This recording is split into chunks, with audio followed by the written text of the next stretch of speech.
The Keth ambassador called humanity prey on a Tuesday. Mara Voss heard it through a translation earpiece she had borrowed from the diplomatic pool because hers had shorted out on the shuttle, and she heard it 3 seconds after everyone else in the chamber heard it, which meant she was the last person in the room to react, which meant she was also the only person in the room who did not react at all. She was too busy watching her pen roll across the floor. It had slipped off the edge of the table when the Keth ambassador's voice hit a register that vibrated through the chamber floor, and now it was rolling slowly toward the base of the ambassador's chair, which was not a chair so much as a raised platform designed to make its occupant look larger than everything else in the room, which, in the Keth ambassador's case, was not something that required any additional engineering. The ambassador was 7 feet tall, scales the color of deep water, bioluminescent patterns running along the jaw and throat, currently lit in what Mara had been briefed 3 months ago in a document she had read on a plane while eating a sandwich, was the Keth equivalent of polite contempt. Mara wanted her pen back. The ruling had been read. The Galactic Conclave's classification board had spent, apparently, 200 years studying humanity from a careful and thoroughly uninvited distance and had arrived at a 17-volume conclusion. The conclusion was that humans were prey class, soft bodies, no natural armor, no venom, short lifespans by galactic standards, slow to reproduce, emotionally volatile.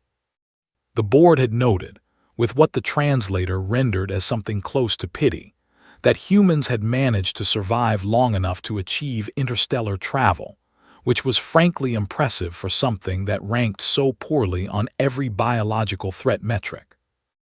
No species had ever successfully appealed a classification. The Keth ambassador looked down at Mara from the raised platform. She was looking at her pen.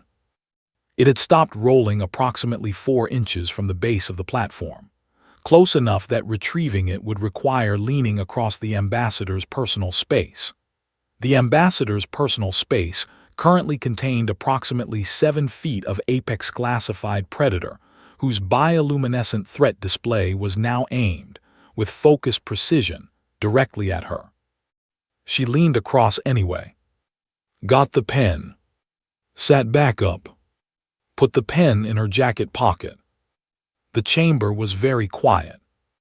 The classification board representative, a thin gray being from a species Mara had never encountered before today, cleared whatever it used as a throat.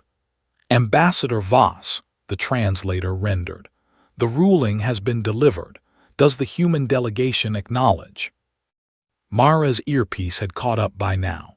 She had heard the ruling on a 3-second delay, quietly, while everyone else in the room was watching her retrieve a pen. She processed it. She looked at the board representative.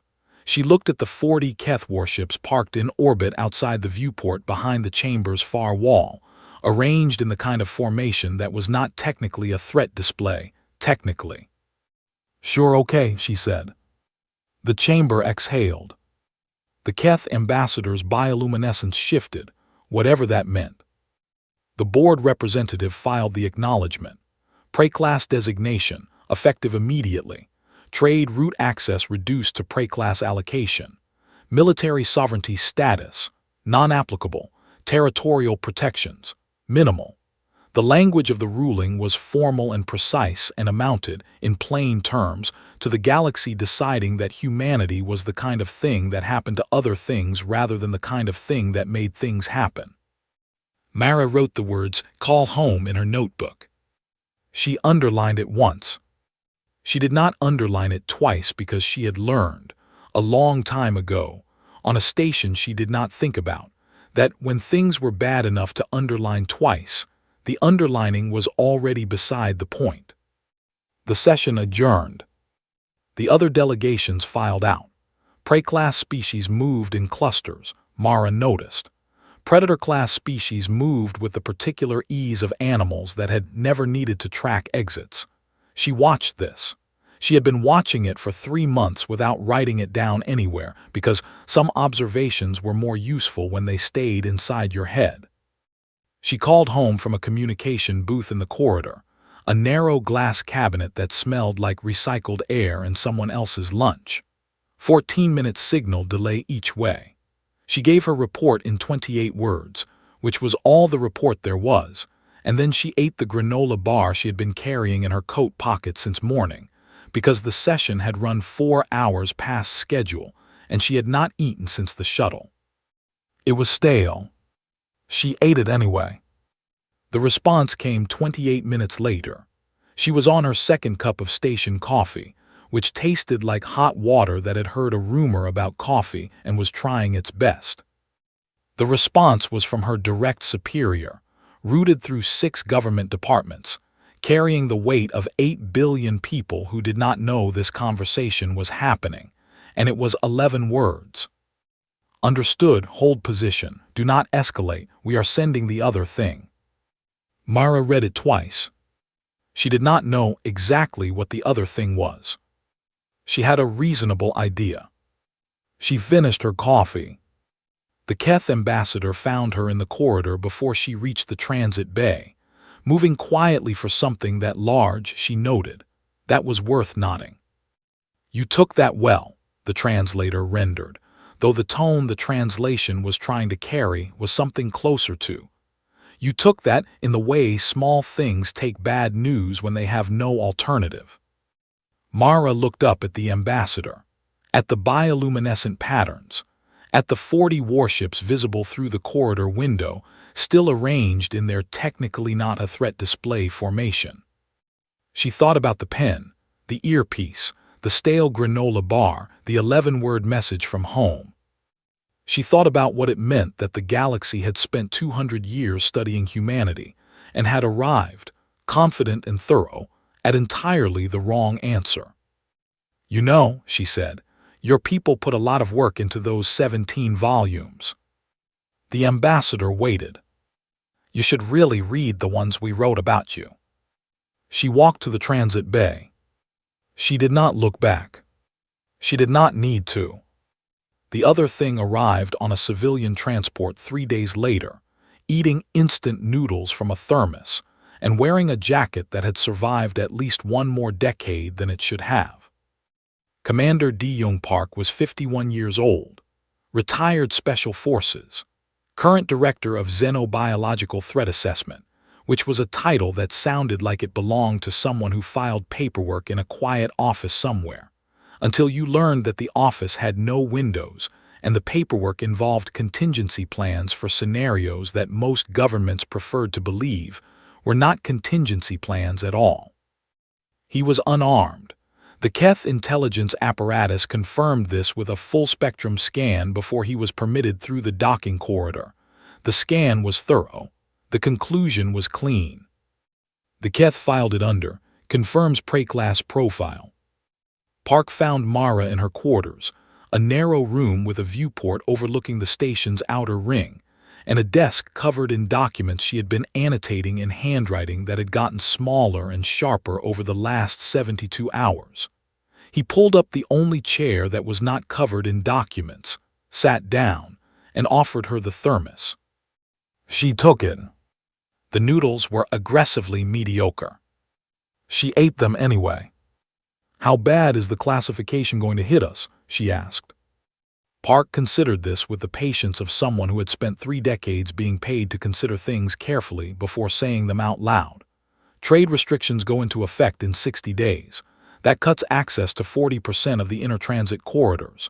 Medtech imports from Velhari space get rerouted through Keth tax channels, which raises the cost by about 300%.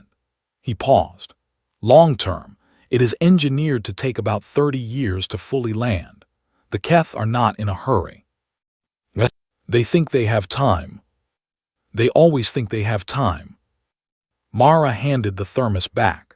She looked at the viewport. The station's outer ring was busy vessels from a dozen species moving through the docking channels in the unhurried rhythms of commerce.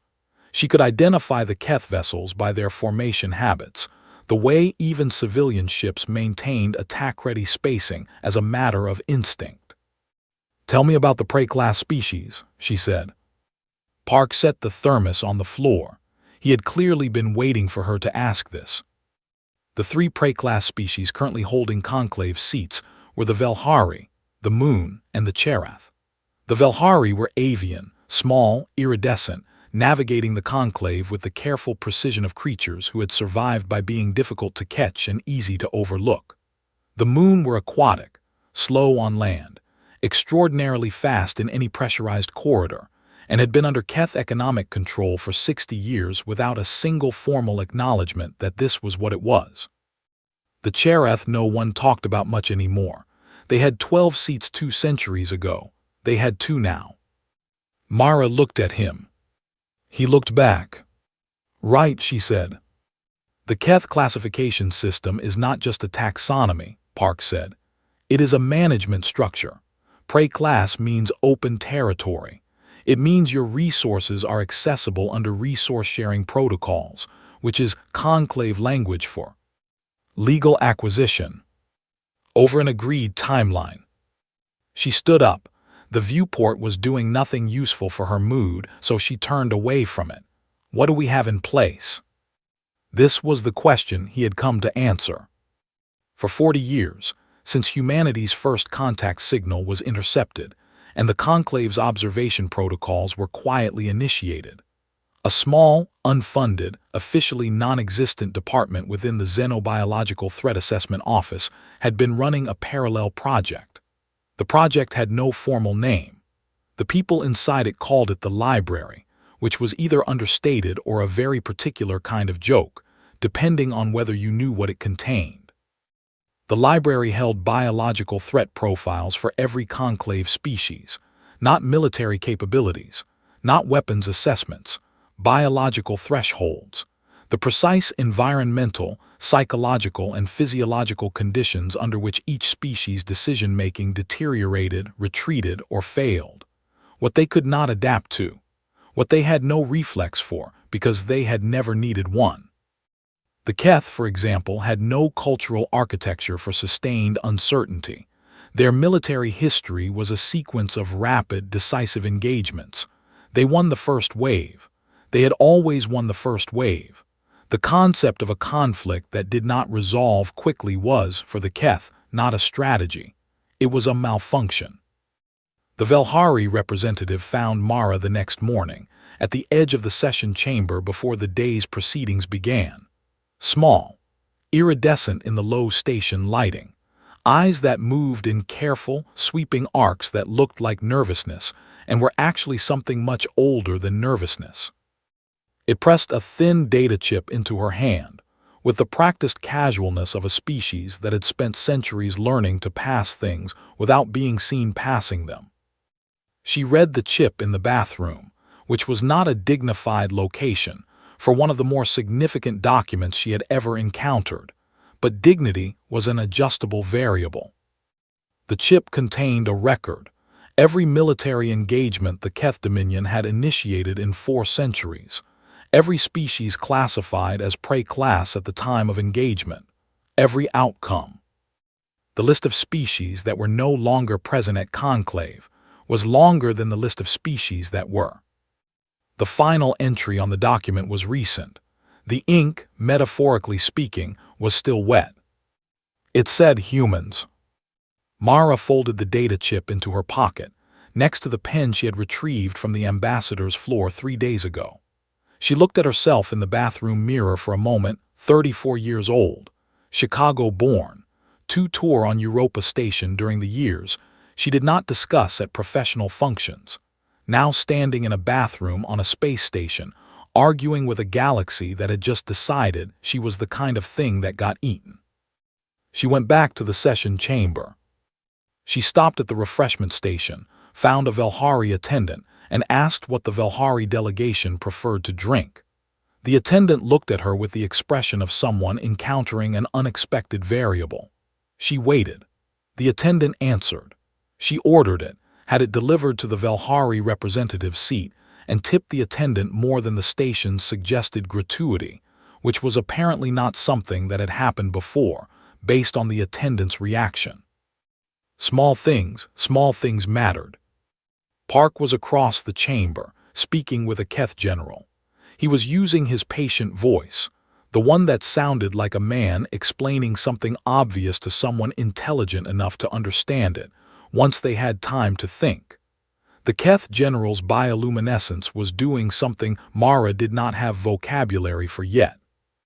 She made a note to ask Park about it later. The session convened. The conclave voted on humanity's trade route access. The restriction passed with the margin the Keth needed, and the 3 prey-class species voted against it, which changed nothing numerically but which Mara recorded in her notebook. Every no vote was a data point. Data points became patterns. Patterns became options. She found Park afterward, in the corridor outside the chamber. "How bad?" she asked. He was quiet for a moment. Park's silences were not dramatic. They were functional, the silence of a man sorting through what he was going to say versus what was true. "You know how sometimes," he said, "you poke something and you think it is finished and it is not finished. It is just waiting." "Yes. We are the thing that was waiting." She walked back to her quarters. She did not find this comforting. She found it accurate, which, in her experience, was frequently worse. The Keth ultimatum arrived at 400 station time, which was either accidental or a tactic, and with the Keth there was rarely a meaningful difference between those two things. It was a masterpiece of formal language, clean structure, no ambiguity, 3 options presented in order of what the Keth considered ascending generosity, each one arriving at the same destination via a different road.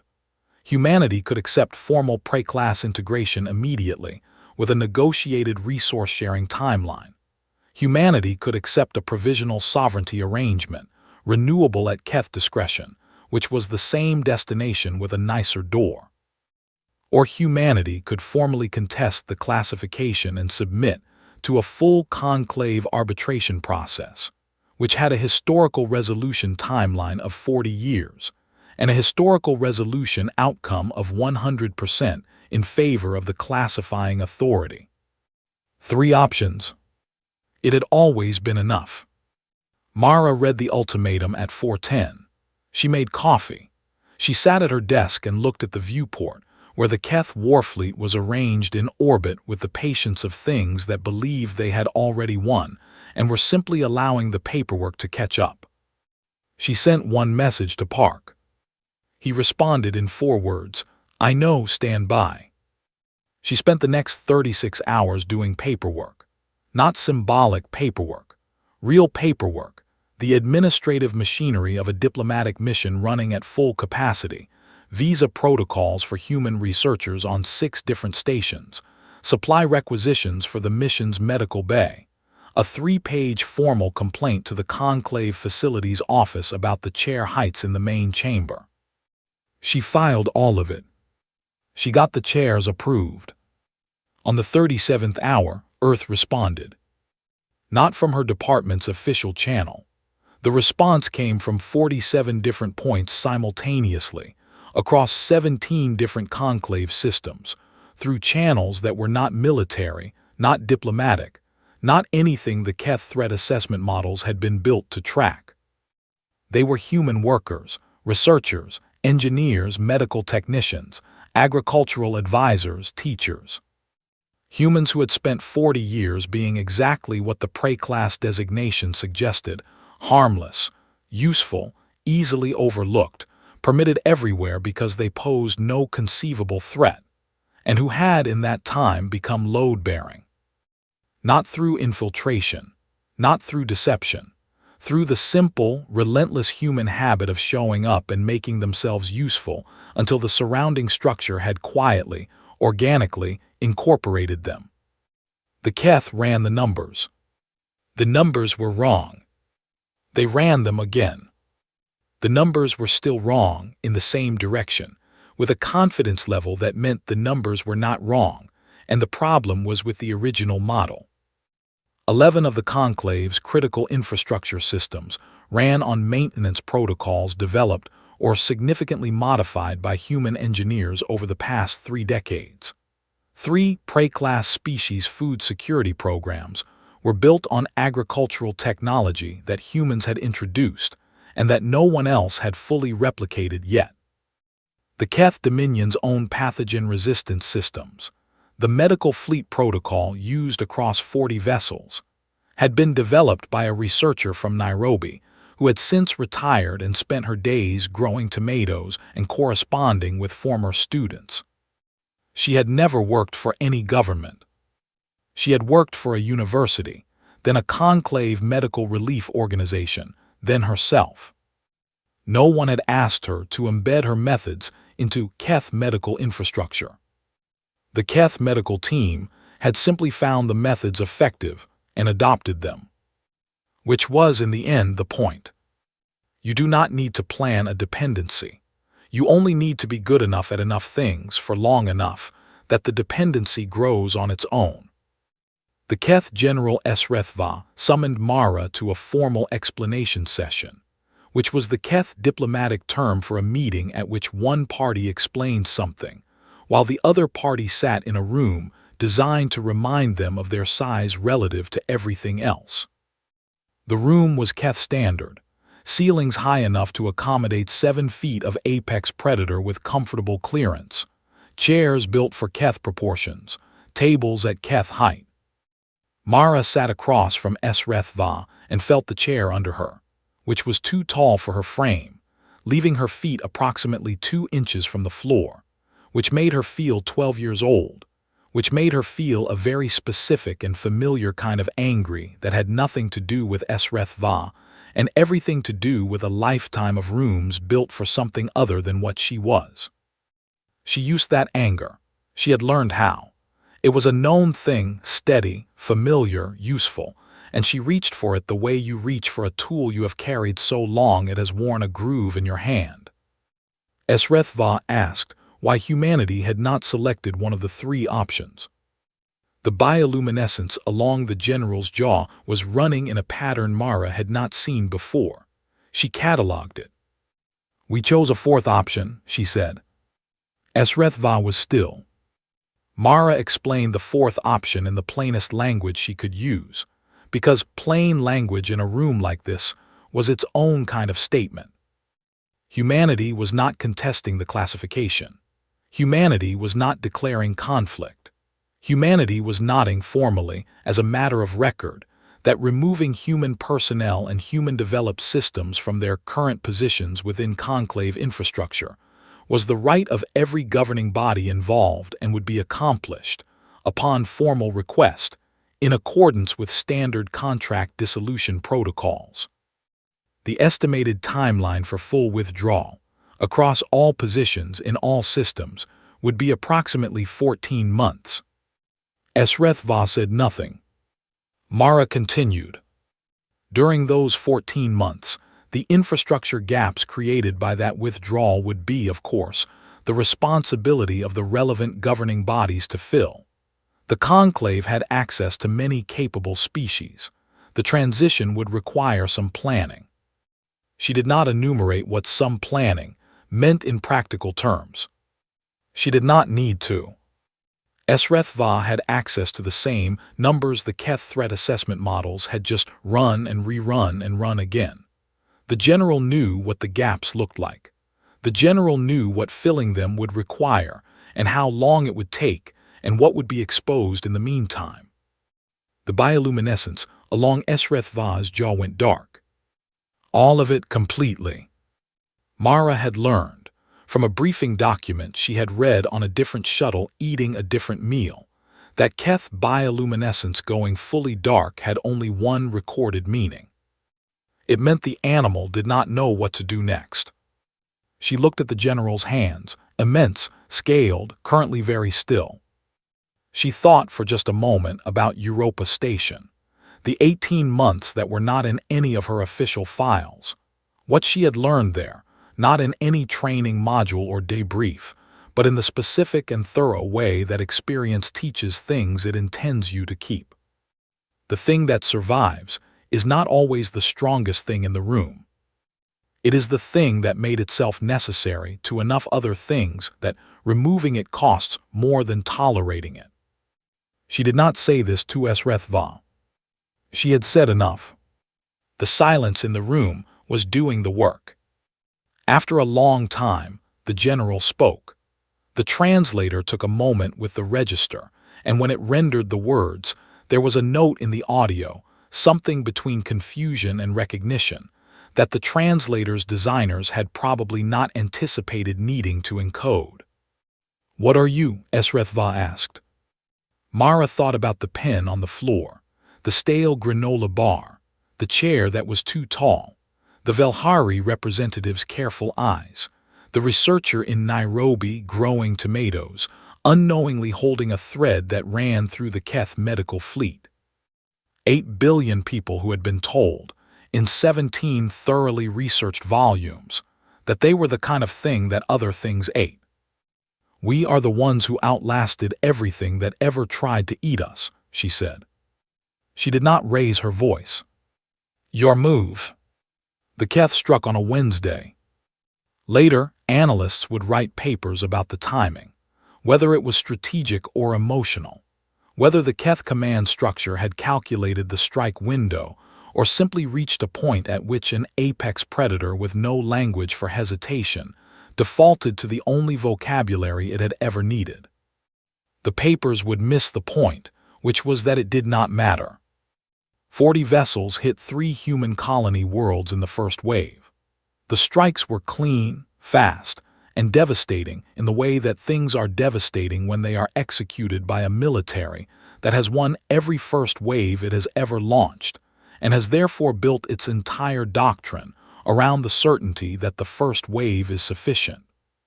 Mara heard about it from Park, in the station corridor outside the Conclave Communications Center, at 600, holding a cup of coffee that was still too hot to drink. She held it anyway. Park's voice was even, not calm exactly, even, which was a different thing. The voice of a man reporting facts he had been preparing to report for a long time. 3 colony worlds, significant damage. Civilian evacuation protocols had initiated within minutes of the first contact, which was not an accident and was not luck. It was the result of a standing order that had been in place for 11 years, quietly, without announcement, drafted by a department that officially did not plan for things like this. "Casualties?" Mara asked. "Lower than the Keth models would have projected," Park said. She drank her coffee. It burned. She drank it anyway. The conclave chamber was loud that morning in the way that bodies of governance get loud when something has happened that everyone expected and no one planned for. The Keth delegation sat in their section with the composed certainty of an authority that had just acted and was waiting for the acknowledgement that always followed action. The Prey-class delegation sat very still. The neutral class representatives were doing whatever it is that neutral parties do when the neutrality suddenly requires structural load-bearing. Mara filed a formal incident report. She requested updated chair specifications for the chamber's secondary meeting rooms. She ate lunch. The Keth second wave launched 14 days later. It hit harder. It was also the wave during which 11 Keth vessels were removed from operational capacity by infrastructure they had not known was capable of resistance, because the infrastructure did not look like resistance and had not been classified as a military asset, because it was not one. It was a power relay network, human-maintained, upgraded 18 months ago by an engineer from Bristol named Owen Garrett, who had submitted the upgrade specifications through standard conclave infrastructure channels, had the work approved, had been paid, and had gone home.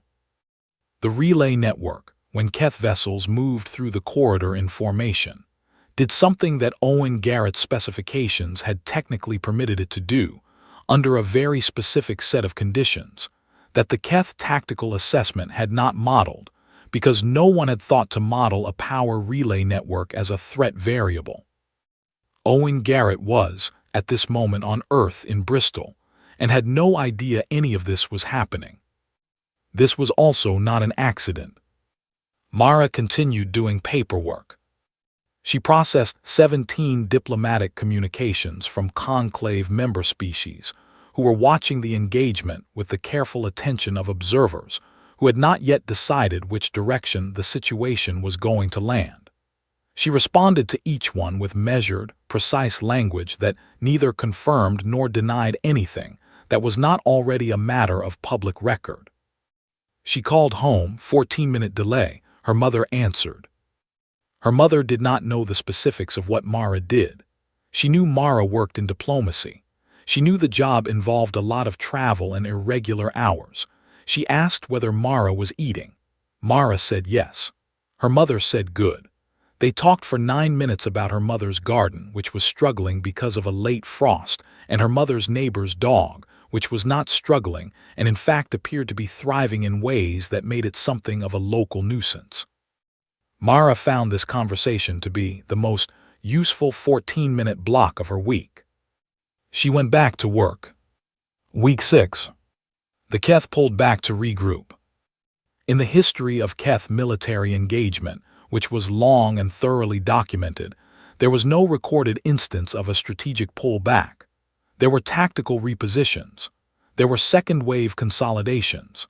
There were pauses between first and second strikes that were not retreats but were framed as operational breathing room. This was not that. This was something that did not have a Keth word for it, and the absence of the word was doing its own work inside the Keth command structure, in ways that Mara could not see but Park had predicted. The conclave chamber was different that week. The Predator-class delegations moved with slightly less ease. The Prey-class delegations moved with slightly more, not dramatically, not enough for anyone not paying close attention. Mara was paying close attention. She had also, in week 4, quietly invited all 3 Prey-class delegations to a working lunch in the station's secondary meeting room, the one with the new chairs, under the agenda item of discussing humanitarian aid protocols for affected conclave regions, which was a real agenda item, and also provided 90 minutes of informal conversation with 3 sets of eyes that had been watching the Keth for a very long time from angles that no Predator-class species had ever thought to consider. What she learned at that lunch she wrote down in her smallest handwriting, in a notebook she kept in her jacket pocket, in the shorthand she had developed during her time on Europa, because that was a period when writing anything clearly was not something you did if you wanted it to stay private. Week 8. The Keth Logistics Command discovered that portions of their supply chain were not where the supply chain records said they were. Not destroyed, not stolen, rerouted. The rerouting was clean, almost undetectable. The code threading through the logistics management system was elegant in the specific way that things are elegant when whoever wrote them was not trying to impress anyone, only trying to be effective. The almost was not a mistake. A mistake would have meant discovery by accident. The almost was a choice, a tiny, deliberate tell, a door left slightly ajar so that the Keth Logistics Command would find it and know, with complete certainty, that it had been found on purpose. That the discovery was permitted. That someone had been inside the system long enough to leave it impeccably clean and had chosen, at the very end, to leave one thread visible. The message in that one thread did not need to be written. It was architectural. We were here before you looked.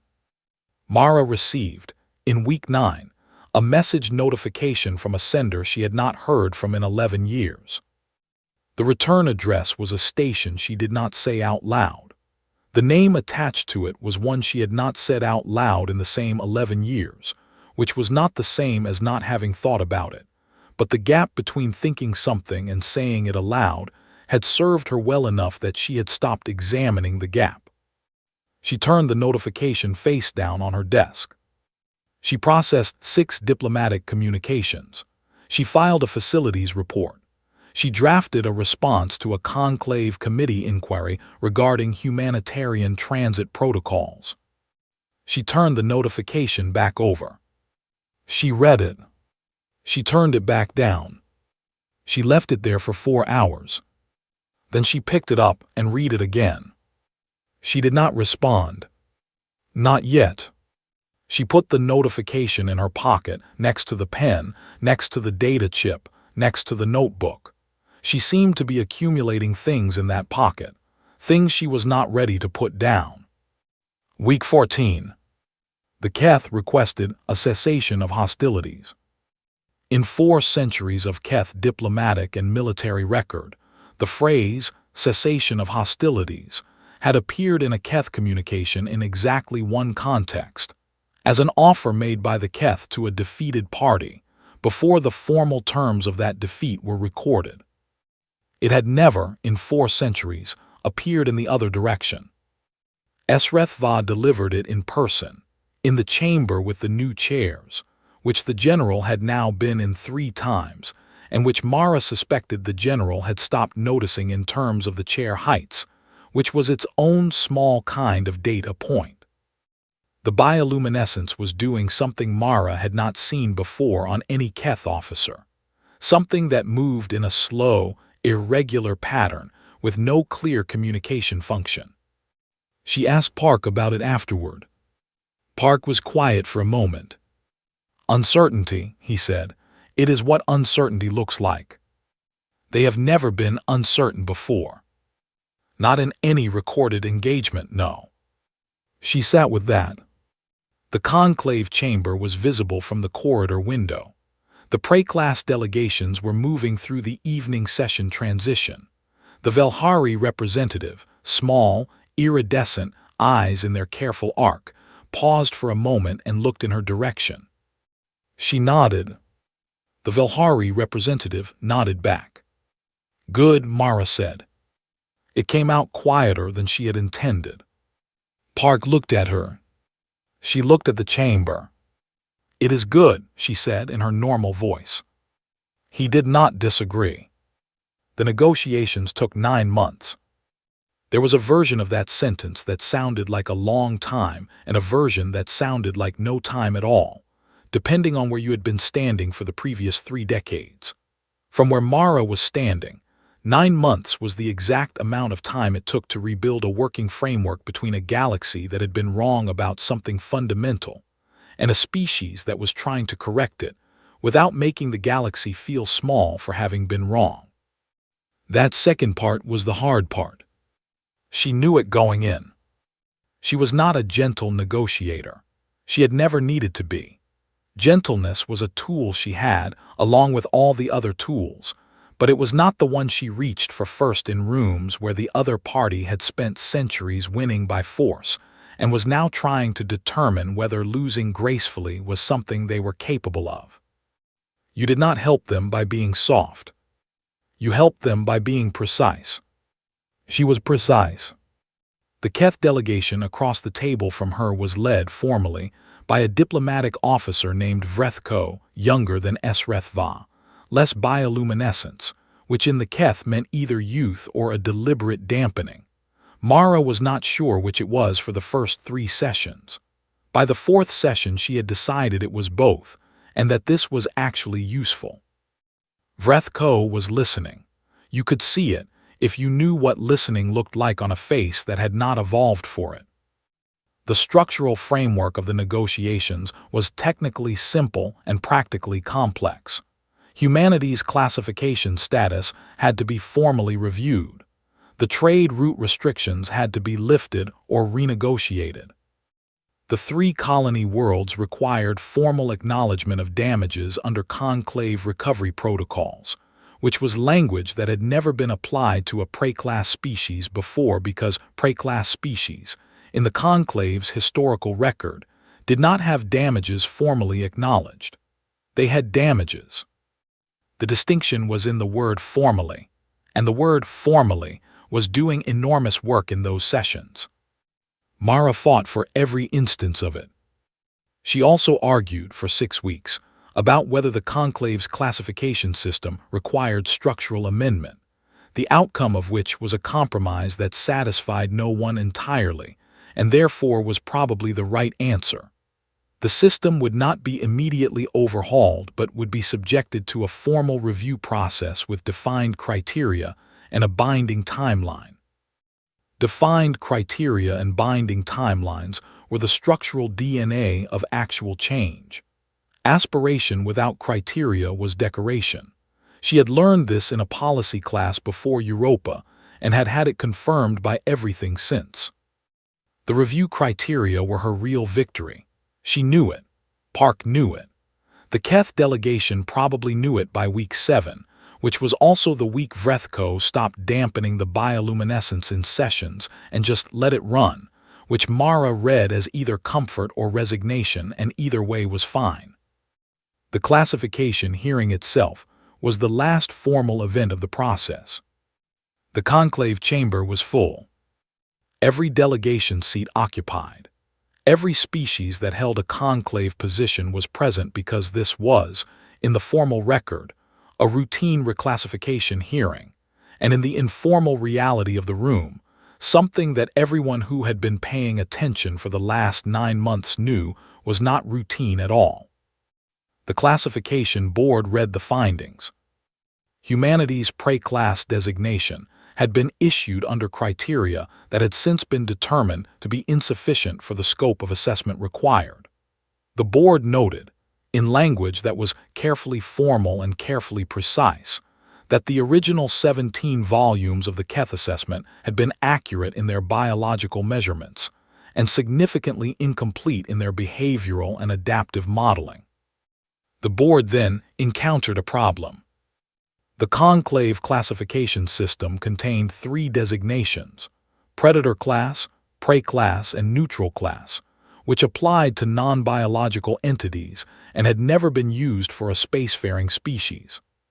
Humanity's biological profile remained prey class by the existing metrics. Humanity's behavioral and adaptive profile did not fit any existing designation.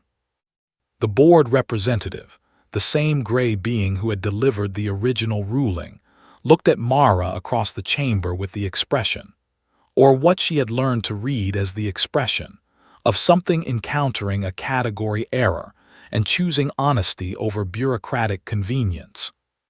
The existing framework, the representative said, through the translator, is insufficient to accurately classify the human species. The chamber was quiet. Mara waited. A new designation will be required, the representative continued. The board proposes the term apex adaptive, defined as a species whose primary survival and development strategy is continuous environmental, behavioral, and technological adaptation across all encountered conditions, with no fixed ecological niche. Mara wrote the words in her notebook. She did not underline them. They did not need underlining. The vote was called. It passed. Not unanimously, 3 predator-class delegations abstained, which was a political statement that carried exactly as much weight as Mara had calculated it would carry, which was enough to note and not enough to change. The prey-class delegations voted yes. The majority of neutral and predator-class delegations voted yes. The resolution carried. Apex adaptive, first designation of its kind. The classification board representative moved to the next item on the formal agenda, because there was a next item, because there was always a next item, and Mara found this deeply satisfying, that the most significant formal moment of her professional life was immediately followed by a routine trade access review, because the universe does not pause for its own milestones. She was filling out her notes when the session adjourned. The Velhari representative found her in the corridor. Small, iridescent, eyes in their careful, sweeping arc that had once looked like nervousness and now looked, to Mara, like exactly what it was, a species that had spent centuries learning to see everything at once, because everything at once had been the threat environment. The representative pressed a communication tile into her hand. In its own language, it said something the translator took a moment with and then rendered, imperfectly, as, "How did you know not to become them?" Mara looked at the tile. She thought about the question seriously, not the diplomatic answer. The actual answer, the one she had not said in a formal context or an informal one, the one that lived in the space between Europa and everything after. "We tried," she said. "A few times in a few directions. It kept not working. We kept breaking things, including ourselves. We argued about it for a long time. Some of us are still arguing about it." She paused. "The arguing is actually important. It turns out you need the people who say stop when everyone else is saying go, even when they are annoying, especially then." The Velhari representative was very still. "We would like," it said through the translator, "to be reviewed for reclassification also." Mara looked at the representative for a moment. At the eyes, the careful arc, the centuries of making yourself small enough to survive a room that was built for something larger. "Come find me tomorrow morning," she said. "Bring whatever documentation you have on Keth supply chain interactions in your home system over the past 60 years. All of it, not the summarized version." The representative nodded once, the small, precise nod of a species that had learned to confirm things quietly, and moved back into the departing session crowd. Myra stood in the corridor for a moment after it had gone. The station was busy around her.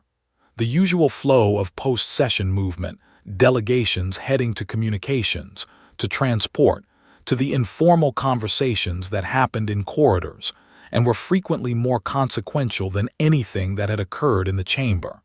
Several people passed her without any particular acknowledgement.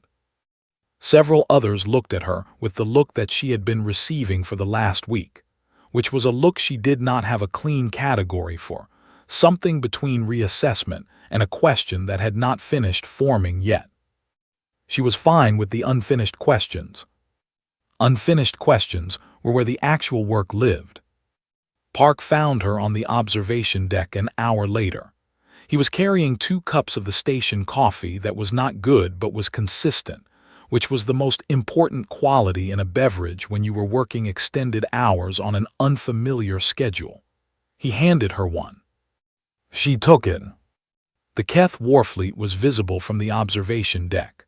Smaller now, 14 vessels rather than 40, repositioned to a holding orbit that was neither threatening nor retreating, which was, Mara reflected, a formation that the Keth would have had no tactical reason to develop or practice until approximately 14 weeks ago. They had learned a new position. Species that learned new positions could learn others. That was worth something. She was not sure yet exactly what it was worth, but the accounting would come. "So what happens now?" she asked. Park drank his coffee. He had the look he got when he was actually thinking about something rather than preparing to say something, which was a distinction she had learned to read over 9 months of working in close proximity to him in difficult circumstances, which was the fastest way she knew to learn what someone actually was. "Same thing that always happens," he said. "Which is?" "We survive the next thing." He looked at the fleet. "Then the thing after that. We build something, we argue about whether we built it right, half of it falls down, we rebuild it differently. We make the whole situation slightly better or slightly worse, depending on your angle of view and which decade you are standing in. And we argue about that too. Constantly, without stopping. It is one of our more reliable features." She looked at the fleet. 40 vessels reduced to 14.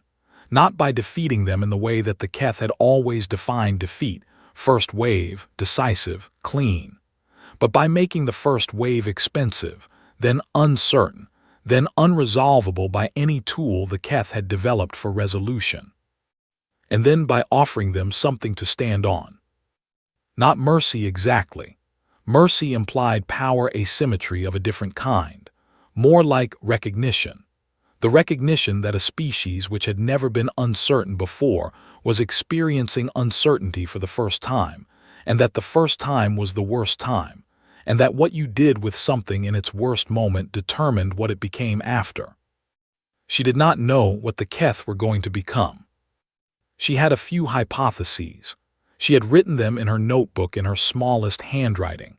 She would revisit them in 6 months and probably be wrong about most of them and right about enough of them to keep going.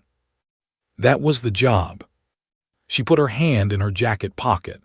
The pen, the notebook, the data chip, still there after all these months because she had not found the right moment to take it out, and she had learned to trust her instincts about moments.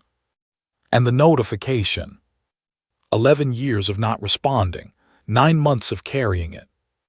She took out her communication device. She opened the notification.